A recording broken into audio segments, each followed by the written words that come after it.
guys, I'm Tash from Word of Mouth Digital, and this is The Word Is, where we deep dive on a word from one of our lovely guests, something they could talk about for hours, but don't worry, we're going to clip this down into 20 minutes. I have ADHD. There's no way I'm listening to an hour-long podcast. So for us, it's about giving you as much information and deep expertise as possible. Today, we've got Lauren, who's the founder and director of Centennial World. Welcome. Thank you. I'm so excited to be in this beautiful space. I know. We're here at Wisecast Studios. What is your word? My word is attention. And before we dive into what that means, can you tell us a little bit about your story, how you founded Centennial World, why you founded it? Yeah. What's your trajectory? So Centennial World, we are primarily a Gen Z podcast network, and what we cover is internet culture, social media trends, the creator economy. Centennial was born out of me being chronically online and just being obsessed with whatever was happening on the internet. And I was working in traditional media 2017, 2018, 2019. And I would pitch all these stories to my editors at the time about what was happening with the YouTubers, because I was writing across youth-focused titles, like digital media titles. And I would say, okay, so if we're covering beauty, like we need to then be covering Jaclyn Hill's lipsticks, or we need to be covering Jeffree Star's palette launch, or whatever was happening at the time in the beauty YouTube space. A lot of drama in the space. A lot of drama, but it didn't always need to be drama. Like it could just be like these palette launches. If we're gonna, exactly. If we're gonna cover, a Tom Ford product launch, like we should also be covering a Jeffree Star product launch. And being told like, no, we don't cover that. It's not relevant. We don't cover creators. And again, like I said, this was years and years ago, but I knew that there was a gap there. I knew that there needed to be a youth-focused publication in Australia, but also I would say worldwide at the time, that specifically covered internet culture. So that was kind of the vision behind Centennial, and it started much more as like a traditional .com because I was a writer. And then over the past 7 years, it's evolved into mostly a podcast network. So we have 6 podcasts, and all of it is somehow related to like internet culture, tech, creators, all of that. And then, of course, we have our TikTok and our newsletter and all of that. And how do you decide when to launch a new pod within the network? What it's about? Are people pitching you? Are you seeing trends? Like what's the strat there? Yes. So we always had a podcast, and it was very successful. I would say it probably started hitting its stride maybe like 2022, 2023, and especially globally. Like we had am I okay? We initially had a very global audience, and I knew internet culture and creators and that space was where we needed to be 100%. We launched our daily podcast, Mini Scroll, which is what I host, because I have always been obsessed with podcasts, and I love a daily show. And I knew that nobody was covering pop culture from that specific angle. So I thought, okay, I feel like that's a gap that we can naturally fill anyways. And at the time when I launched Mini Scroll, my former business partner had just exited the business. Right. And I was trying to figure out, like, what does the business look like with just me at the helm? What does the podcast look like with just me hosting? How can I kind of make this more interesting and change up the format? So that was why I launched Mini Scroll. It was kind of reactive, I suppose, but it was something I'd been thinking about for a long time. Like, how can we be more into podcasting? How can we build more of a community as opposed to just people like coming on our website, right? Googling like what's happening between two creators and then like reading the article and clicking out. So that was always like in my mind. So that was kind of how those shows came to life. And then, like with our tech show, it was more that I would sometimes cover tech developments and things like that, and that would be popular with our audience. And we did a mini series called Let the Girls Game, sponsored by PlayOn, which is a gaming publisher, in 2024. And that was really, really popular with a new audience. Like it brought us like a whole new audience of women. In STEM, baby. Exactly. Like of women that wanted to hear stories of other women who were building video games and working in that industry. And so a lot of it is just kind of like understanding what hit for us, what people are looking for, and just being in it, like having like your hands like truly like in it and understanding what's going on. But I do get pitched a lot of podcasts as well. So that's how we got High Stakes on the network, which is our weekly like celebrity beef podcast. Get it? High Stakes. And we have other podcasts that are coming out that are through external hosts as well. So when they're pitching us, I love that. And I mean, you said you're a podcast lover. Are there any podcasts that like inspired you on this journey before you launched? Are there ones that you like look to? I wouldn't say that inspired the actual content or even the format of our brand. It was more like my founder journey. Like I would Yes. listen to a lot of business podcasts or interviews with women who had done media companies or similar things. And I would feel like so excited and so inspired. And that honestly helped me decide to launch Centennial in general, but also kind of like keep going. Second Life by Hillary Kerr was like the podcast I would obsessively listen to in 2019 when she would interview all of those women about, well, I think she still does it, but she interviews women about their second life, like when they decided to leave their corporate career to launch their own thing or whatever, like move industries or something like that. So I loved that. And that really helped give me the confidence to launch Centennial. But yeah, I would say I listen to a lot of like businessy interview podcasts, which is not very exciting. I feel like it is for us at least. Yeah. And I mean, I think to have sustained an indie podcast network over 7 years is no small feat. I know. Through COVID. Yeah. I think that's like incredibly impressive, particularly when you're based in Oz, which is, I think the uptake on podcasting has been slower than other markets. Is there like, you have full-time employees now, you scale the network. Is there anything that you think you can attribute to the way that you've applied your business brain to scaling the business? That's such a funny question because I have like the worst imposter syndrome of all time, and which I think is relatable. But honestly, I feel so in the trenches day to day that I feel so far from a success, if that makes sense. So it's hard for me to answer that question. But I would say just complete dedication and tenacity and literally just never giving up. Like there's just something inside of me that's like, I know even if it's not the version of Centennial that exists right now, that will like become the thing that I end up doing long term. I know that I'm on the right path and like something deep inside tells me that. For sure. So I just can never give it up, even when it's like the hardest day of my life. I think I always say it's like the moments where you just keep pushing forward is where other people give up. Totally. And often it's just the tenacity and I also say sometimes, this is not directed at you, it's directed at me. It's like a little bit of like Delulu ego where I'm like, no, I can do this. Totally. And you just have to keep going because there is this sort of like, who knows where that belief's coming from. 100%. But I mean, to your credit, particularly in this economy, to have full-time employees to be like sustaining yourself in your own business, like that is to me no small feat. And working with these huge brand partners, Thank you. I digress though. We're going to dive into the word attention. What's your definition? What does that mean to you? Well, the reason why I chose that word is because attention is the economy now. Yes. It is our currency. It's the most important resource. Yes. So that is why I think it's the most important word for us to be constantly considering. And is that, like, how do you apply that in Centennial? Like, is that through your content, your production, how you're editing? I would say, obviously, having some virality is always important. It's important for brand awareness. Yes.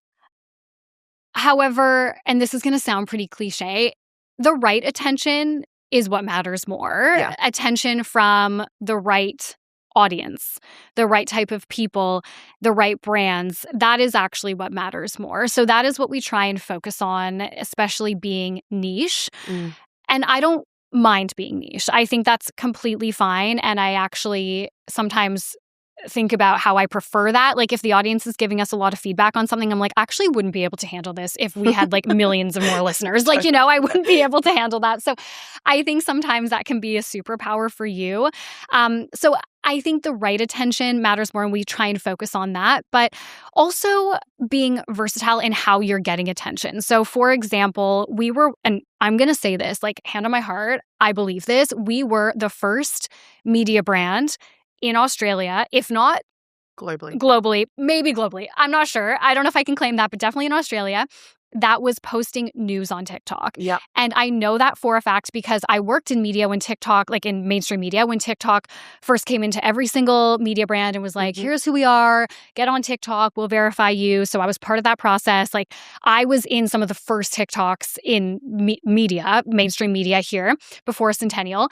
And when we launched Centennial in December 2019, I was like, okay, we obviously need to be on TikTok. I just don't know what it will be. And our first TikTok, this is actually the most cringe thing ever. Our first TikTok was literally my dog in like a little Santa suit, like running past the Christmas tree with like trending music. Like we just didn't know what to do on TikTok. Yeah, and it was a different time. It was a different time. It was a different time. And that was like a brand account. Like it just made no sense. And so my husband, Sean, it was like the first week of January when we were all getting back to work. And he was like, why don't like you just take the Instagram model, which is, putting clips of news, which, at the time it was just like carousels that people would put or whatever on Instagram. He's like, just clip your news stories, put your news stories on TikTok. And at the time we weren't doing video. So it was really just like our written content. But he's like, just make it into videos. And so the first one I did was Nikki Tutorials. She made a YouTube video in January 2020 coming out as trans. Yes. And I didn't clip her video because at the time, like we didn't know what was right or wrong on TikTok. Right. But I took footage of the video, like not the audio, but I used like, imagery from the video and some of that footage. And I just put it into like CapCut. I don't even know what I put into, maybe TikTok. I don't even remember. I put it all together. And then I just wrote like the TikTok text over it and told the story of what she did. And that like got 300,000 views in like literally 2 hours. Like it just blew up. And again, like nobody was getting views like that on TikTok at that time in media. And I'm like, oh my God, this is working. So then the next one I did is Jeffree Star. He made a video talking about his breakup with Nate, his long-term boyfriend. So then I did the same type of style there. And that literally was our strategy from the 1st of January 2020, basically. Yeah. And so that's an example. That was a very long-winded way of saying that it's an example of how you can kind of take the need for attention. Every brand needs attention, right? Whether you're in media or e-commerce or whatever, take the need for attention and try and be creative about that. And just try different things, Like at the time, people were doing like behind the scenes office content and like I said, stuff in their homes and dancing. And it was just like a totally different vibe. But you can like trying different things is what will give you or may help give you the right type of attention. Yeah, I genuinely also think you were the first because I've been following since early on. And I think that also there was not a lot of... Firstly, I think you have global appeal because you're obviously not Canadian. from Oz, Yes. And so I think there was this sort of like immediate, there's something compelling about that. Secondly, I don't think anyone in Oz specifically was reporting on that stuff. Internet culture. You might have pedestrian doing an article here and there, but no one that really lived to breathe the culture. And like so many of us would follow that stuff religiously on YouTube. And that's the thing, at the time when we launched, it was literally just drama channels. That was the only way you could get news on these people, unless there was a giant scandal. Yeah, if it was like a big, James Charles. Yes, like a bi sister, like the BBC was reporting on bi sister, okay? That was kind of crazy. But again, it's like, why were we not reporting on it in Australia? The BBC was reporting on it. And that's, that's the stuff we are talking about with our girlfriend, you know what I mean? Exactly. So I genuinely do think you were the first. And I do think there's something in like brands partnering with people like you that really understand what is grabbing that generation's attention, because I think often, unless you do live and breathe it, it can come off as inauthentic. 100%. It's sort of like that sort of virtue signaling of like, yeah, we get, by sister, but they don't really. Yes. So it's like, how can we tap into that audience telling that story in a way that's like genuine? Yeah. Right? Yeah, 100%. And so that's the lay of the land, I suppose. Do you have any hot takes? Like, is there someone that you think is doing it really well? Is there things that you think are like kind of against the grain? Oh, you mean in media? Yeah, or in general. Or do you feel like, is there sort of like, how do you maintain the integrity of content versus like grabbing attention? Do you feel like there is something, a sort of push-pull there? Yeah, 100%. I think there's no denying that the internet is becoming more and more flooded with slop. And While I don't think that short form video will ever go away, and I think it will always have a very important place now in culture, I do think because of the rise of AI slop everywhere, I think longer form will always be more impactful. And I think I think that's almost solidified its place a little bit more, the rise of kind of like AI slop. Yeah, interesting. So do you see a difference in the type of engagement you get with like super short form clips, say on TikTok, versus your longer form pieces on YouTube? Yeah, I mean, I think going back to what I was saying before, which is why we decided to go more into podcasting and but like kind of deprioritize our .com, our publication, was because I see it as similar to short form video, where short form video is very important, of course, to drive people to your podcast or whatever. I don't believe as a media brand it can be your entire strategy, just like Instagram can't be your entire strategy. I don't think that you can build an entire media brand as an Instagram account, because I don't know if that can build the same level of community. So like I was saying before, when we had crazy traffic on our .com because we were always a .com. We were not a .com.au. Like I've always had a global vision for Centennial, which is why we have such a big global audience. And people coming to our website, they would be Googling, like I said, like whatever was going on between two creators or whatever, read the article and leave. And that's kind of how I look at short form video. Yeah. It's much harder to build a community when you are a brand.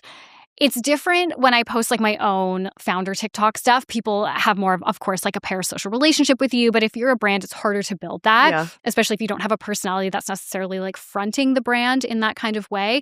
So that's how I look at it as, short form video and even like a .com. They're a great place for like mass lead generation and kind of that mass brand awareness, but you're not actually going to build that kind of long lasting like culty audience necessarily on those platforms. At least that's not how I would look at it. So yeah, I think there's different levels of attention and there's different reasons for attention. And even with TikTok, we could have a video that gets like 2 million views and it's about whatever we talked about on the podcast. And none of those people have ever listened to the podcast, and they're probably not going to go listen to the podcast. Yeah, and they have all these opinions. They have no idea who you are. And so sometimes I will say, like, you can lean into, the rage bait and clip like your most controversial little part without any of the nuance around it to get those views and that engagement. But at the end of the day, is that the right type of attention that you would want? Yeah. If it's not actually converting, like what's the point then? Are those metrics, like when you're working with brands, like this is more, I guess, for like indies that might be looking to you, when you're working with brands, are they caring more about like the optics of 2 million view vids on TikTok? Are they caring more about listens, YouTube, like full plays? I actually think the way that we sell, most brands are measuring impressions and like listens, we call them, which encompasses YouTube views and any RSS listens. And then, any social clips, like they would be looking at views. We don't get a lot of brands that are looking for retention, which is interesting. Although I guess it depends because a lot of our sponsorships are ad reads at the start, like pre-roll ads, right? So I don't know if retention necessarily matters as much in that case. But yeah, I think the industry is still quite behind in terms of like what actually matters. And we get a lot of pushback from brands sometimes if they're like, okay, well, we do want podcasting, or maybe we do want to sponsor this mini series and it's like so impactful and has such a great host, whatever, but like we can't justify the ROI because how are we going to be able to track conversions to sales? And I'm like, well, not every campaign can track conversions to sales. Not everything can be so that you sell out like your mascara or whatever, like sometimes there needs to be other elements of the funnel. But I understand too, when you're a smaller brand or maybe you don't have giant budgets here, the budgets are so much smaller than they can be globally. Like that just can't always be your priority. Yeah. But I mean, on the flip side, a lot of those brands will do out-of-home billboards, which you can't, track direct ROI either. So I think it's also like a bit of an education process for brands. What do you think are metrics that are really important for brands to track? I think listens, like I said, I think podcasting is very archaic, especially how we measure it here, where the standardized tools that are used consider downloads only. Right. How many episodes on your phone do you have that are Never. downloaded that you None. will never listen to? Like that's such an arbitrary metric. It doesn't actually mean anything. So we encompass listens, which is literally like Spotify plays. So that includes video, YouTube views, things that these tools are not necessarily measuring here. That's super important for sure. Yeah, watch time, like retention is really important as well, because it will tell you as the marketing manager, as the brand, how engaged that audience actually is. And also, I often tell brands, like, another way to measure like cultiness, which I think is like something that should be measured and you should consider when you are partnering with somebody, is looking them up on Reddit, looking at their comment section on YouTube or wherever they're publishing on Spotify, seeing if people are like actually commenting, actually engaging, and also engaging about the sponsors. Because you would be surprised when you work with niche podcasts specifically, people will be so freaking excited when they have a sponsorship, and you will see such like amazing brand affinity if you are sponsoring more niche shows. Yeah. And are you discerning about the types of brands you work with to make sure they align with that? Yeah. Oh, definitely. Yeah. Definitely. Our network in general, we try and be like a left-leaning progressive voice in the space in pop culture, which is becoming fewer and farther between for sure. So yes, like we are very careful with who we partner with for sure. Yeah. And do you think like when we're talking about the actual placements, do you think to grab attention, is there best practice that you think? Is it host reads? Is it like a more detailed partnership? Obviously, that's budget pacing for different brands. What is the best way to work with niche podcasters? I think host read for sure is always going to be the most impactful. I would say, in terms of actual ad placement, if you can do not necessarily like pre-roll because people will just skip right through, but if they have a little intro and then at the very beginning of the episode before they really get into the meat of it, you can have, your host read ad there. This episode is brought to you by X. And then the way that we like to partner with brands who want more of that kind of, I guess, in-depth coverage, if they want key messages involved and they want more of like a creative content partnership as opposed to just like a standard ad read, is we'll do like a native podcast episode. It's very similar to if you were to, I don't know, pay Vogue for like a native advertorial or something like that, where you get all the key messaging and all of that kind of stuff. And so they'll get like a section of the episode that is dedicated to the brand, and it's obviously relevant to the topic. And so we'll kind of co-create that episode together. Like, what's the topic? Is it relevant to our audience? How is it relevant to your brand? And sometimes they'll have brand ambassadors included in that. So it's like a full kind of branded episode. Yeah. It's like immersive experience. Yeah. Is there any type of attention that you don't want?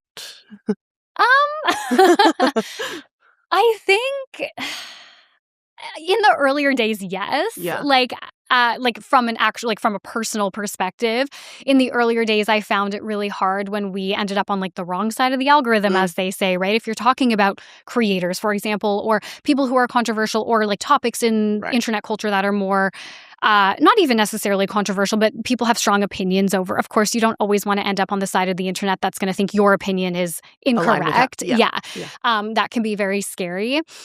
But again, I think it would go back to in general, if we're talking about in general, I think sometimes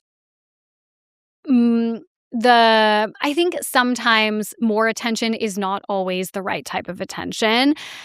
You don't want to end up being you don't want to oversaturate the industry. You don't want to oversaturate your social feeds, and you don't want, I suppose, users to feel like you're overexposed.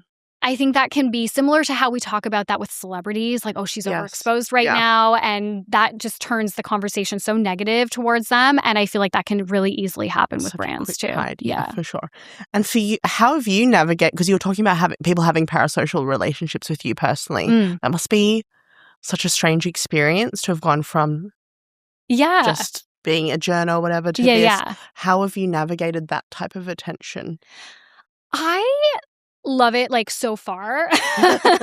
I think, I mean, I guess it depends. Like, if you look my name up on Reddit, like, some people are like, she's the most annoying podcast host I've ever heard. Like, obviously not everything is great. Yeah. But I think in general, our audience, because they are still niche and I talk so candidly about our journey and about my struggles of building a business and all of that kind of stuff. I think it really resonates with people, whether they're trying to build a business or not, right? Yeah. I think they really like how candid and open and vulnerable I am. And like, I'll talk about our finances. Like, I don't care. Like, Yeah. I'm not out here to like fake it till I make it. Like, I don't subscribe to that. No. And I've been doing this now for the better part of a decade. Like, Yeah. I don't need to do that anymore, you know? I don't need to pretend like everything's amazing when it's not. And so I feel like, in general, most of the parasocial relationships that happen with me are very positive and very sweet. And also people are like way less weird than I think sometimes, like there's always outliers, right? And that's who we see like on Reddit, and that's who we see being creepy and weird on TikTok about huge celebrities and stuff. But in general, the people that have like parasocial relationships with you for the most part are like normal just people. nice, and they're just lovely about people. It. Yeah. I mean, I think, there's just weirdos everywhere. So, I mean, it doesn't matter whether you're in an office or online, you're always going to get those people. I want to flip it over to like creators' side now. What advice do you have for like either niche podcasters or niche, creators? What is some advice you can give them about the way that you've approached generating attention? Because obviously you have sort of an innate sense for what's going to work and what isn't. Mm-hmm. I think some of that's just like your skill set. Yeah. Are there things or like strategies that you've applied over the last 7 years that you think other creators could do? I think not being so married to one strategy, which is honestly really hard for me because I'm so emotionally attached to the business. So it took me a long time to fully decide, okay, we no longer publish articles on the website. Yes. Like that was something that I held on to for way too long. And as soon as we did it, it just opened everything up for me. Same with Instagram. Like I knew we were going to get off Instagram for like a year before I finally decided to do it. And it was a mentor in the industry who said to me, like, why don't you just fucking stop doing it? Like, if it's not working for you, if serving you. Exactly. And if it's, and it's so, this is kind of an aside, but like the relationship between Meta and the government and what is possibly going to happen there, and being Canadian, I've seen that happen. Yes. My friends and family in Canada cannot see media on Meta, and they haven't for years. That's crazy. That literally happened in Canada. Yes. So, you can't build a media brand on Instagram is my point. Yes. So yes, like having these thoughts and not acting on them quick enough, I think is something that I have regretted over the years. So that is some advice, is if you have that like intuition, just try it. You can always go back, right? Yes. You can always I could always start publishing articles again. I could always like boot up our Instagram again, like whatever. So you can always go back. I would say try as many things as you can and see what sticks. Obviously, you need to give it enough time to see if it's working. But just like experiment. Try one experiment a week, just like a little change. Let it go, see how it goes for, a couple weeks. Keep trying that. And then if you're like, okay, that seemed to work or it didn't, then you can move on and try something else. Don't try too many things at once because then you'll not know what actually was the reason for that change or that success. So control for those variables. But I would say just like keep trying and keep testing. Yeah. I mean, I think like the fact that you guys are not on Instagram is actually, to me, pretty bold, because I don't think a lot of media brands feel beholden to Meta to keep the engine turning. And to the fact that you guys just paced out of it. I think such a it adds like a level of credibility to what you guys do. I think it's really clever. And I always say like success is on the other side of cringe often. So like when you're trialing and testing things, like you're like, oh god, what am I doing? But something will work. And I'm sure you've done plenty of things that now you look back, you're like, oh my god. So many things, like even things that I've probably done last week. I'm like, why did I do that? 100%. But also, who cares? No, 100%. And I think some people are luckier than others in terms of having that gene that makes them feel self-conscious about that versus not. I'm lucky I don't have a lot of that holds me back. But regardless, you just have to push through. Like I have a lot of other things that hold me back, right? You just have to kind of push through. Yeah, for sure. And where do you see generating attention or the way that the sort of podcast creator economy is going? Like, do you see any trends in the next, obviously AI, but like in the next 12, 24 months? Like, is there anything that you can kind of predict as the future of? I would say, I think where the industry is going is AI will have to always play a role now, I believe. And I think it will play a role in, the tools that we're using. I think while brain rot had its moment, it is definitely, we are moving on from it. So I think thinking that AI generated slop is really funny and a lot of brands leaning into it. And there are a lot of brands that have full TikTok accounts, verified TikTok accounts that are just AI slop because they think it's funny. I think that will start to dissipate. I think that will kind of go away. But I think, of course, using AI tools and stuff will always be part of it. And, we hear a lot about how every company needs to be a media brand now. I think that's true to an extent. However, I think the way that brands interact with the mediums and accounts and users will start to change. More and more, we're seeing brands essentially, what is the saying? Put their foot in their mouth, really get involved in weird scandals or have takes on internet drama because they think that's what young people want to see and they think it's funny and they think it shows that they're part of the zeitgeist. And it almost never lands unless they are platforming something that's incredibly positive. If they are getting involved in the weeds of something, it is almost never a good idea. So I actually think in terms of brand accounts and that side of the industry, it will move more towards, or I suppose back towards more polished and more strategic. Yeah. And lean into partners to leverage into. Yeah, definitely. Yeah. We've seen too many mistakes. I just talked on our Patreon about the Jetstar thing. I don't know if you saw with the MAFs, with Mel from MAFs. And I'm why would you make a video like that? It's just, I think, like you said, there was sort of the Duolingo era of unhinged. Yes, unhinged, insane content. And obviously brands are we want to do this. But it's a very, very specific type of person that can do that well and brand safely. And even Duolingo messed up a lot, Yeah, and I saw something recently where it just did not land. Yes. And I think the previous girl has exited, so I think that's why. But I think there's a difference between unhinged and creative. Yeah. And those two worlds have been really merged with TikTok and the rise of AI slop and thinking Gen Z just cares about all that goofy, silly shit. Those are two separate things. Yeah. For Gen Z in general, because I think there's a lot of misconceptions, even from brands we work with or people I talk to about I think there's a sort of blanket statements that get put out there about Gen Z. Which I just fundamentally do not agree with. What do you think, if you could kind of summarize, what is Gen Z, what do they care about? What is capturing their attention? What is important to them? I think there are a lot of misconceptions about Gen Z. It's really hard because I think sometimes the data and the actual true what I see on a day-to-day is very conflicting. Right. What they care about, though, if we're going to look at it from a brand perspective, is they want brands that do stand for something, but you don't need to stand for everything. Yeah. Is probably the main piece of advice I would give there. They want to support brands that are socially conscious, politically conscious. You don't need to necessarily they don't need to align with what you are putting out there, but they want to know where you stand on something, and that's important to them.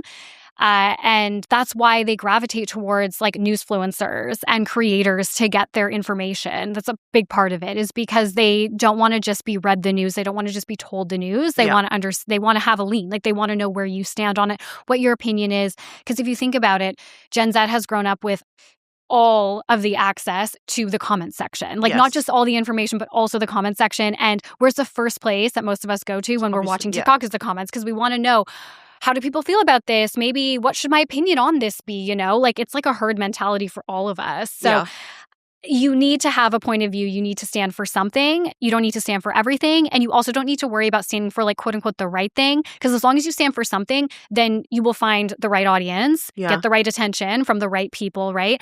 On who you are trying to attract anyways. Yeah. And do you think there's particular pitfalls to avoid? I mean, I would say, just going back to what we were saying, just don't get involved in like weird drama. Like, you don't So need to have a cringe. take on, the drama on maps. Like, you know? We just want to buy cheap flights. Yeah. It doesn't need to be that granular. Yeah. Like, as long as you stand for something and pick, one cause. I know we say this a lot, but pick one cause. If you always support Pride, like, that's the thing you put your corporate, initiative budget into every year, and that's the thing that you care about, and we can deduce like what we can you stand for. Exactly from that. Yeah, that makes sense. Yeah. And is there anything around, I know you're building something new. Yes. Is there something, like, is there a way in which you're sort of crafting that you feel is different in how we can connect these sort of micro creators or micro podcasters with brands in a way to drive positive, engaged attention to them? Yes. So we are building right now a software platform that is essentially a marketplace that will allow brands with all sizes of budgets and podcasters with all sizes of audiences to connect. So it's not a campaign manager at this point. It is really just a marketplace, and a huge part of the inspiration was actually from both sides of the marketplace. Was we would get all of these meetings and requests from brands and agencies saying, okay, so our client, or we want to get into like Gen Z podcasting. We don't have 20 grand, 100 grand to go to all the big networks. We might have 5 grand or 1 grand, like whatever type of budget that they wanted to like test with. And they didn't always understand, or they don't always understand like how podcasting works. And these are sometimes marketing managers at giant companies, and they've never done podcasting before, huge agencies. And they're like, okay, I really need to get across this for my client, right? So having those conversations. And then also startups as well. Like, we would get a lot of inquiries from startups, obviously being like a startup ourselves for so many years, where they're like, okay, we have like $600. And it's like, oh, you can't go to anyone else with $600 other than a niche podcast. So that was one part of it. And then indie podcasts constantly coming to us as well, like pitching their shows and saying like, I can't go to any other network. No other network's going to pick up my show and help me bring this to life. Yeah. And podcasting is so expensive now. Everything needs to be video, which ups the price so much.